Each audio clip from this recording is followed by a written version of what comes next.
similar to this phone, the Samsung Galaxy S7 Edge, and that's just awesome. So the iPhone 7 hasn't even been released yet, but we already know quite a lot of details when it comes to the next generation iPhone, the iPhone 8 2017 iPhone. So hey everyone, welcome to the Zone of Tech. I'm Daniel, and welcome to my Leaks and Rumors series, the series in which I discuss in detail all the details you need to know when it comes to an upcoming device. And in this episode, I'll be covering the iPhone 8, the 2017 iPhone, and this is going to be a really interesting phone, because Apple is actually, well, the iPhone is actually turning 10 years in 2017. So this is going to be a huge change. Can't really wait to tell you guys everything we currently know about the iPhone 8. So yeah, here's everything we currently know about the iPhone 8. Enjoy.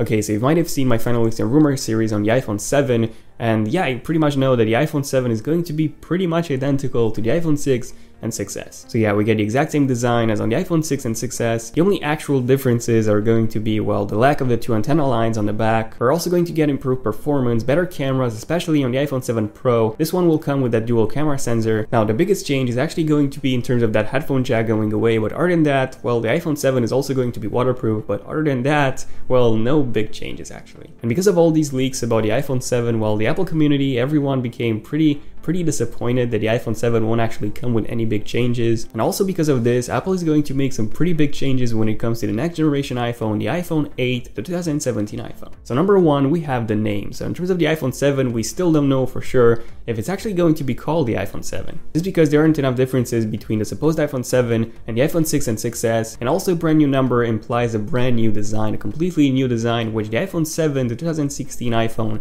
won't have. Now, some sources have pointed towards Apple calling this the iPhone 6 SE, which would be one of the worst ideas ever, especially since the current generation iPhone SE is not even called the iPhone 5 SE, so 6 SE would bring even more confusion. So for this year's iPhone, I would honestly put my money on an iPhone 7 naming scheme. Now, what about the next iPhone, 2017 iPhone? Is it going to be an iPhone 7S?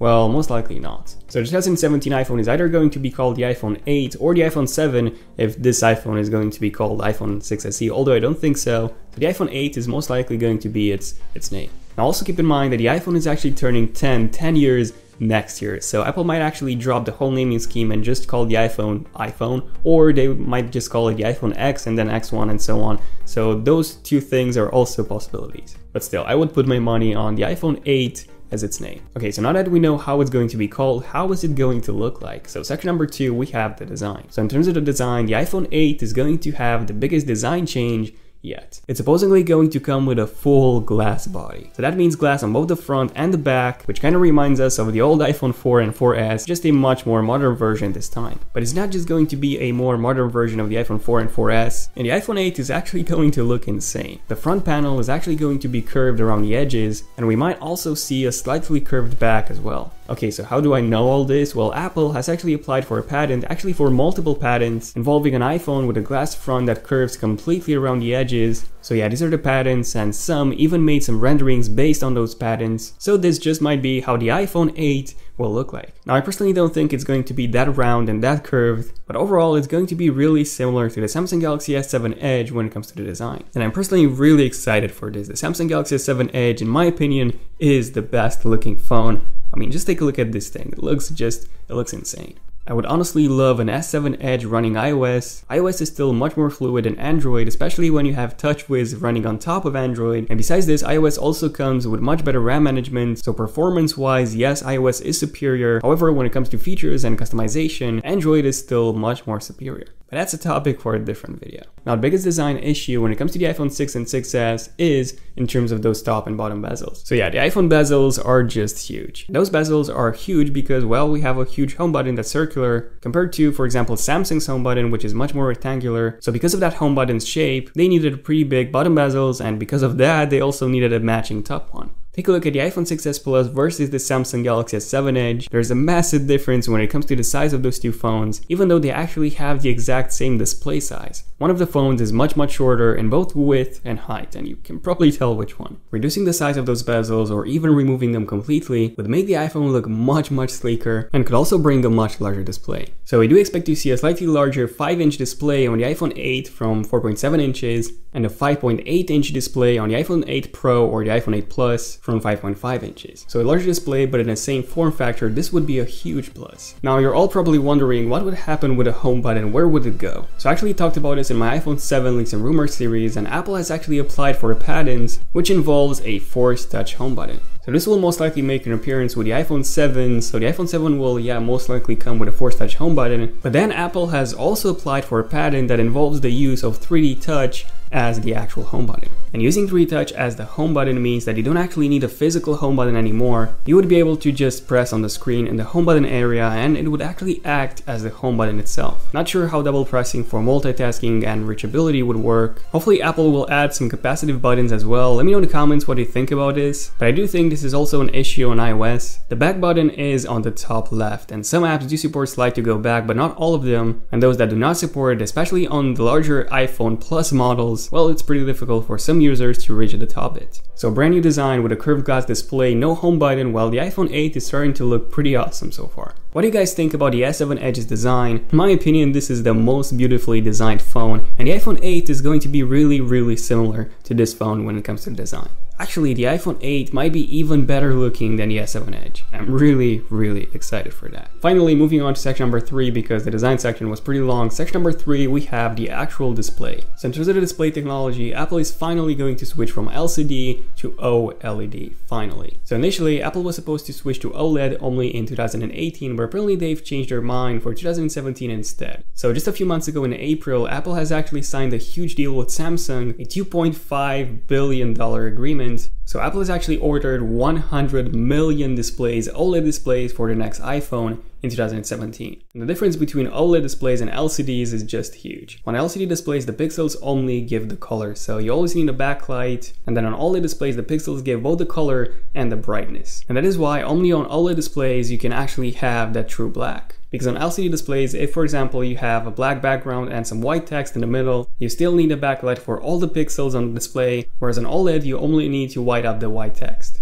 And the second big advantage to OLED is the power consumption. Since you only need to light up the pixels that are active, well, you can have the rest of them turned off, so you can only have like 1% of the display active instead of 100% like you have to do on LCD displays the whole time. So it consumes much less power. Apple only has one OLED product, and that's the Apple Watch. However, a big disadvantage to OLED displays, and the reason why Apple hasn't switched to OLED yet, is because they have a higher burnout rate than LCDs, so they usually don't last as long as LCDs, and they're also much more expensive than LCDs. They also tend to oversaturate colors too much, but overall, in terms of the picture quality, color gamut, and power consumption, OLED is the best display technology on the market right now. So in terms of the display technology, finally, OLED. Now in terms of the actual display size, we're not 100% sure because, as I said before, Apple has patented this, an iPhone with a curved display that curves around the entire edges, and this is most likely going to be the case. All sources, the patents, and everything point towards this. An iPhone 8 with a 5-inch display in the same form factor, and then an iPhone 8 Plus or the iPhone 8 Pro with a 5.7 or 5.8-inch display, again in the same form factor. Now, interesting enough, all of those 100 million orders were only for 5.5 inches displays, not 4.7 or 5 inches or 5.8 inches, 5.5 inches. All of them. This is actually confirmed, which means that Apple will actually opt for a smaller form factor and the same display size. So then the Plus will stay at 5.5 inches, but maybe, hopefully, the normal model will go up to 5 inches. And a 5.5-inch display is actually pretty good for the Plus model because the Plus model is already pretty large. And by reducing those bezels and keeping the same display size, the phone will actually be quite a lot smaller than the current generation. So it will be much easier to use in one hand. Now, in terms of the resolution, we're finally expecting to see a resolution bump. So unfortunately, we didn't get to see any resolution bump with the iPhone 7. However, with the iPhone 8, we're finally expecting a Quad HD display on both models, so 2560 by 1440p display on both the iPhone 8 and the iPhone 8 Plus or the iPhone 8 Pro. Some reports suggest a 4K resolution display coming to the iPhone 8 Pro, although I personally do not see this happening. Apple is usually pretty strict when it comes to resolution, so this resolution will translate to about 587 ppi on the iPhone 8 and then 515 on the iPhone 8 Plus or the iPhone 8 Pro. That's a huge gain from the current generation iPhones. Currently, the iPhone 6 and 6S come with a 326 ppi, whereas the iPhone 6 Plus and the iPhone 6S Plus, they come with 401. So yeah, this is a really welcome improvement. In case you haven't seen an S7 Edge display in person, you need to see it, it's incredible. It's Quad HD resolution, plus the fact that it's also an AMOLED display. Even with those oversaturated colors, well, it still makes an incredible viewing experience. And the iPhone 8 will finally feature such a gorgeous display. I cannot wait. Also in terms of the display glass actually, we're expecting to see Gorilla Glass 5 on the iPhone 8. So Gorilla Glass 5 is now official, and it can sustain drops of up to 1.5 meters on concrete. That's insane. And this is going to be really useful in the iPhone 8 because the iPhone 8 is going to have glass on both the front and the back. So that glass needs to be as shatterproof or shatter resistant as possible. And apparently Gorilla Glass 5 can provide that. Pretty cool. Moving on to section number 4, we have the camera. Now in terms of the camera, we don't really know that many details. So the iPhone 7 is indeed coming with some pretty big updates. One of them is going to be a larger sensor, which will allow much better low light photography. And then the second one is also going to be a much larger aperture, possibly f1.7 or f1.9, which will also improve that low light photography. Now also in the iPhone 7 Pro, we do get that dual camera module. So the iPhone 7 is indeed coming with some pretty big camera updates, but what about the iPhone 8? So one possibility will be that dual camera module on both the iPhone 8 and the iPhone 8 Pro. Although I personally do not see this happening just because you need a lot more space inside just for that dual camera module, which the iPhone 8 will probably not have, especially if the display is going to occupy the entire front panel. What we might get is a resolution bump from 12 megapixels to 16. So with the iPhone 6s, we got a resolution bump from 8 megapixels to 12 megapixels. The iPhone 7 didn't bring any changes when it came to resolution, and hopefully those changes will be coming in the next iPhone. In terms of the front-facing camera, it depends on the iPhone 7. So the iPhone 7 might be getting an 8 megapixel front-facing camera. If this is the case, then the iPhone 8 will have the exact same front-facing camera. Otherwise, if the iPhone 7 is going to have the same front-facing camera, although I don't think so, as the iPhone 6s, then the iPhone 8 is going to get an 8 megapixel front-facing camera with an f1.7 aperture and Quad HD video recording. Other than that, don't expect any big camera updates. Usually those big camera updates are in the S models, even though this is basically the iPhone 7s, just with a different name, iPhone 8. Moving on to section number 5, we have the specs. In terms of the CPU, we're going to get the Apple A11 processor. And the Apple A10 processor, this is the one included in the iPhone 7.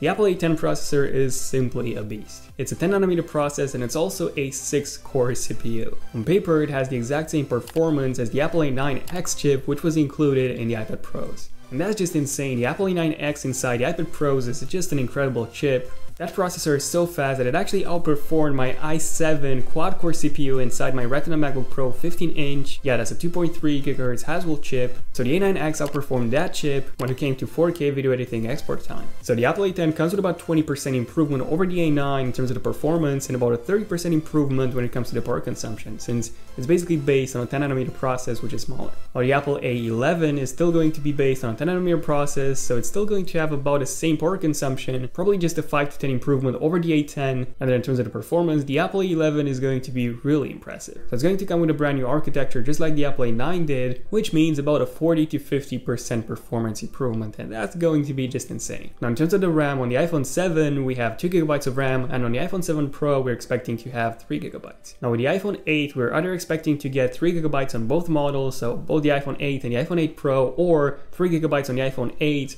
and then 4 GB on the iPhone 8 Pro. So a pretty huge performance boost as well. So far it's looking really awesome for the iPhone 8. Next up, number 6, we have special features. So with the iPhone 7 we won't actually be seeing any cool special features. Well, the headphone jack is going away, so that's one, although I don't think this is a feature. This is the absence of a feature. And the iPhone 7 is also going to be water resistant IP68, so this is basically the number one feature, and then stereo speakers, and that's pretty much it. And on the iPhone 8, one of the biggest features is going to be the lack of not a headphone jack this time, but a home button. So yeah, the home button is supposedly going to be replaced by 3D Touch entirely. Now the second special feature, this is most likely coming as well. Apple has just patented about a week ago an iris scanner for the next generation iPhone. So this is basically what Samsung has patented for the Note 7. Now even though an iris scanner is a pretty cool idea, it's not that useful. One, because you need some really good lighting conditions like I have now, for example, and then two, you also need to keep your phone really close to your eyes.